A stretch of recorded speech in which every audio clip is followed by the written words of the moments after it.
Welcome to the wondrous world of number. Please support us by liking, subscribing, and reaching out. Good morning. Look at this place. This is one of our favourite spots in the whole world, and it is the right place to talk about where mathematics really begins. Not with worksheets, not with tests. It begins with a child noticing that things can be counted, shared, measured. A boy watching the boats come in, a girl counting change at a market stall and getting it right every single time. That is the maths I mean. Real number, in a real place. The strong ones almost always meet at somewhere real first. A market, a boat, a kitchen, and then the schoolwork finally has somewhere to land. A beautiful morning to you, Dr. J, from Margarita Beach in Nakhon Si Tamarat. Nature always pulls us back here, does it not?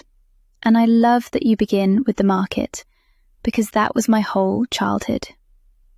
My grandmother never sat a single exam in her life, yet she could price a tray of sweets and count the change back faster than the till ever could.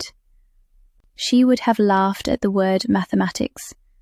To her it was simply selling well, knowing her customers, never being caught short. So when you say maths begins somewhere real, I feel it in my bones. But tell me honestly, Jay, because people will ask. This does not replace the classroom, does it? It sits beside it. A child who feels number walks into any lesson ready, and it gives the whole classroom something to hold on to. The way you build that feeling is simple. You start from what they already love. A child mad about football is doing statistics without knowing the word for it. A child who bakes with their mother is working with ratios.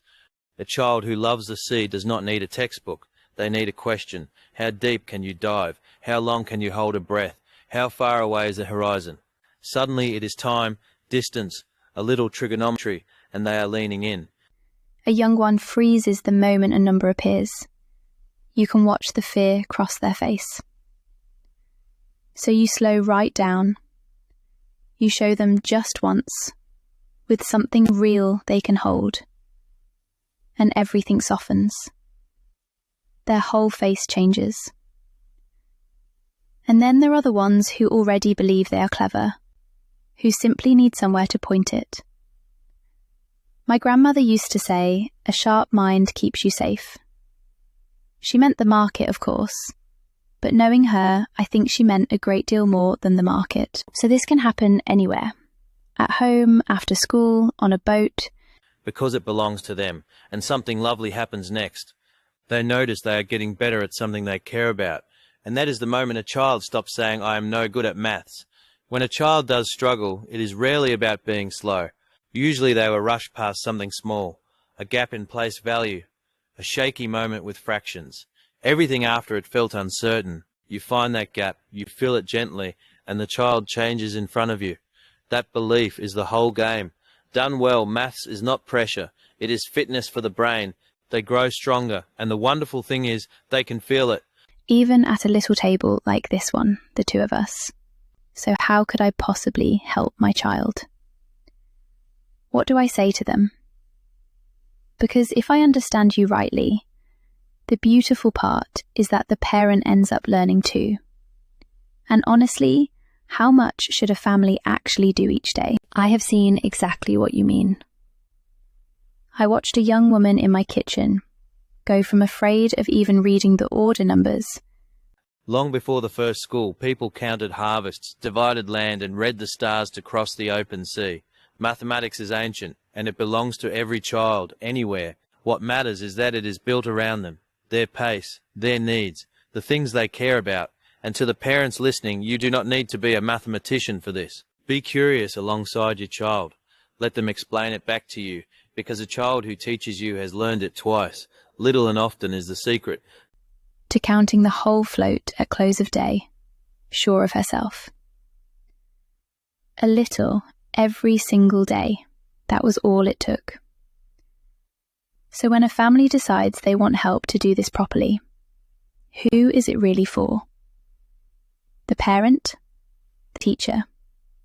Sometimes, knowing us, a grandmother. I like where this is going, Jay.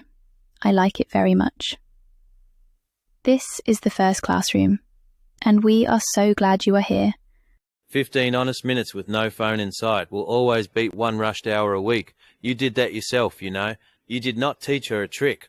You let her practice something real until it was truly hers, and that is how it works at any age. So if any of this is stirring something in you, there is a quiet way to begin. A short, gentle assessment, a clear picture of where your child is right now, a plan that runs softly alongside whatever they are already learning.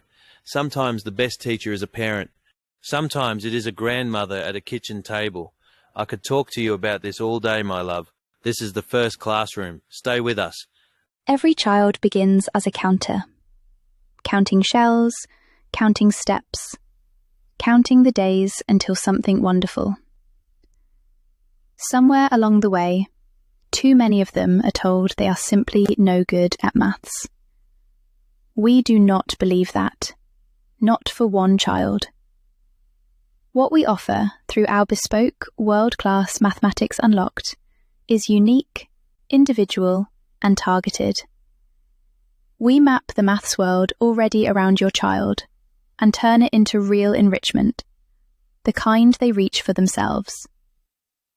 If that matters to you, support us.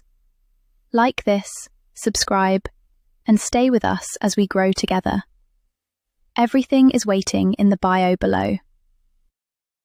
Mathematical benchmark assessments, dynamic universal design for learning, and scaffolding skill books for home or anywhere in the world. Lesson sequences, tutor support, and so much more. Give us 15 quiet minutes a day, and we will give your child their confidence back. This is the first classroom, and it all just starts with a message.